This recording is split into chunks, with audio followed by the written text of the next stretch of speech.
I'm going to be talking about how we make $10 million as a media company. But first, who the hell am I? I'm Lesha Mansukhani, Chief Operating Officer at Nas Daily. I've been in the company for the last 5 years. I was one of the first hires in the company, which means I know all of the secrets, the ins and outs, where the money is coming from, where the money is going. And this is the most transparent we are going to be about money ever. Are you guys ready? Yes. I saw someone yawning. Are you ready? Yes, okay, let's go. So, how do we start? Many of you all know we started 1,000 videos in 1,000 days by this guy, okay? And then, at the end of the journey, we had 11 million followers. And that's great. As a creator, we felt we made it, yes. We were only making money from ad revenue, and we had 100K a month, so $1.2 million a year. We were making $1.2 million a year. And that sounds like every creator's dream. But no, we realized there was a problem. We were not diversified enough. If the platforms decided to change their algorithm, we would have to close shop because we only solely relied on them.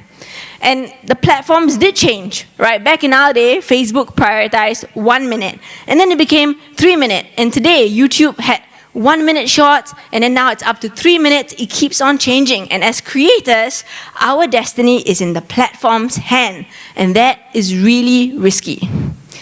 And this happened to us. The $1.2 million a year became $300,000 a year, and that was scary. And this is advice to creators. Social media is like quicksand. Do not build your entire business on quicksand. It's not sustainable. What you should do is use social media as your lever for attention and awareness, and then channel them somewhere else. Thankfully, we were ahead of the game. So step one, we started working with brands. As a creator, we made ourselves extremely attractive to brands. We built a following of 68 million followers everywhere, which means brands had access to all of these regions through one person. We got 500 million views monthly, which means we had consistent engagement. We also created content globally for 12 localized languages. So what we do is we have Nas Daily Bahasa, Nas Daily Japanese, and we create separate pages so that if brands want to come to us, they have access to local communities. But this is the most important thing that I want you guys to listen. We created content only about education because we wanted to be proud of our brand. And this is the advice for creators here as well. Make content that you are proud about.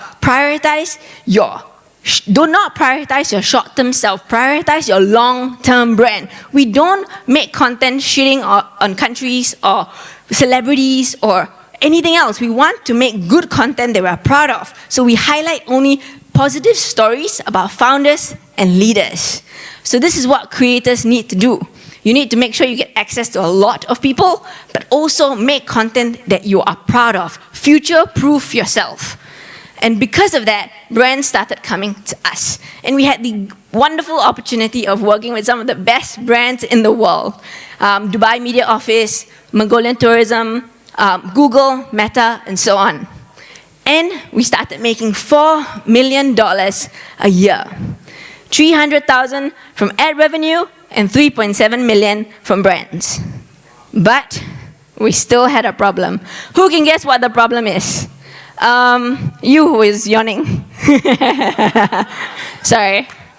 What was the problem? Actually, anybody, if you can tell me the problem, I'll get you something. I'll figure it out. Someone, raise your hand. Tell me what the problem was. Okay, you over here. Yeah, if the brands pulled out, we'll be in problem.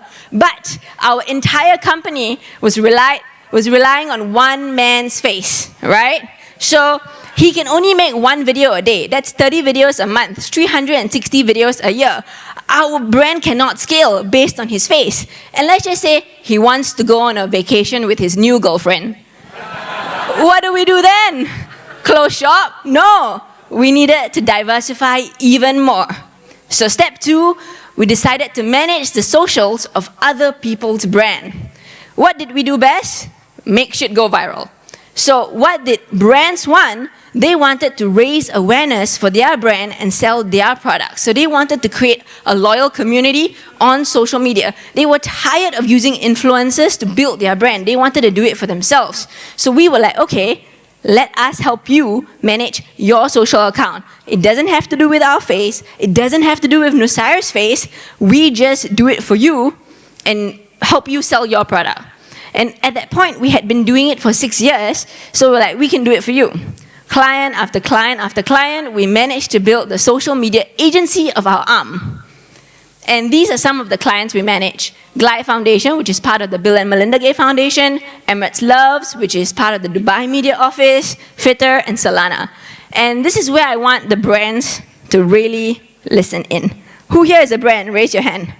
Any brands in the house? Most of them are standing outside with the booths. Okay, but because we created content on the social media pages of these brands, we managed to help double the app downloads. We managed to help ABH get 20,000 applications organically just using content. And we managed to help Solana make crypto go viral. And this is the advice to creators in this room.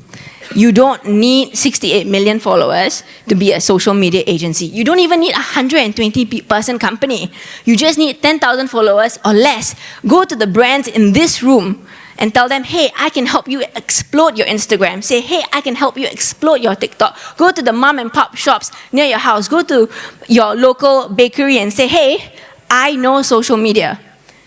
So that's what we did, and we went from a $4 million company to an $8 million company.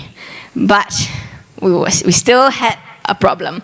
Our entire business was digital. If social media became the TV of today, we would be screwed. Of course, we do not think that's going to happen anytime soon, but we need to future-proof our business. So we needed to diversify even more. And we started running physical events. This thing, every brand worth its salt has an event. Amazon has AWS Global Partner Awards. Microsoft has Microsoft MVP Award. So we wanted to go deep with our community, and we started holding Nas Summit. And again, you don't need 68 million followers.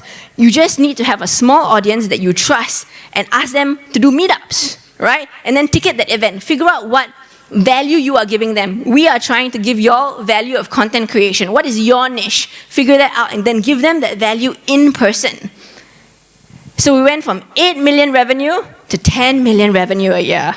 And this is our actual graph of where our revenue comes from in the company. So we make a certain amount of money from brand deals. As you can see, the blue is ad revenue, which is really little. The other blue is events, Summit investments, woohoo, crypto. And then the rest is social media management, right? And this is the homework for you guys as well. Make a chart of your revenue.